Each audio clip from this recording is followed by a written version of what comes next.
Nadakpa na ang gitumbok nga namusil makaduha sa Chief Tanod sa Barangay Kandulawan sa Talisay City. Nasikop siya atol sa bypass operation.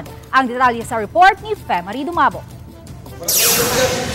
Okay ra nimo makita nimo na? Okay. Nasikop na ang gitumbok nga sospek sa pagpusil sa Chief Tanod sa Barangay Kandulawan sud sa duha ka higayon human sa kapino sa kabuwan nga pagpangita kaniya. Nasikop si Jayron Monterde, 27 anyos, nga mas nailhang sa alias nga Tiyan atol sa bypass operation nga gipahigayon sa Talisay City Police sa Purok Sambag, Barangay Kandulawan. Nasakmitan siya sa dulan 350,000 pesos nga balor sa ginudahang iligal nga drugas. Nasakmit usab ang mga armas nga 9mm submachine gun o KG-9 ug usa ka caliber 45 pistol nga dunay 7 ka bala. Matod sa hepe sa Talisay City Police nga si Tian mao'y gitudlo sa napo nila ka mga dinakpan sa iligal nga drugas nga mao'y tinubdan sa ilang gipang baligya sa nangaging adlaw ug mga semana. Nahadlok ang mga atong mga kababayan ba. The mere fact na imagine mo yung isang individual magbaril harap-harapan mismo ng barangay hall. So medyo nagkaroon ng ating mga kababayan sa area na yan.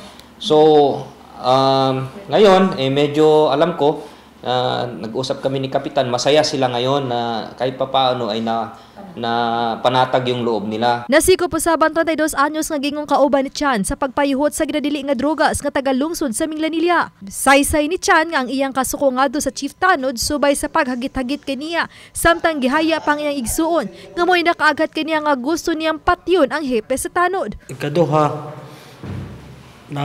nakita na ako siya man nibunot man armas mato ako gidrapa ko motor man ako sa gipusil pero siya unan mo sila pati yung dinok siya gid kay insultor kay bahayaan ko patay man hagiton gid mi mayo Ipergi na mo gyadtuan man niya dito sa area. Wa bisag kinsa laya istoryaan. Apan karon gibasulan na niya ang gihimo. Sinsya na kay tungod sa akong kalagot sa iyang bana nga lang ko sa ilo. Samtang mapasalamaton ang mayor nga nasulbad na sa kapulisan ang maong krimen.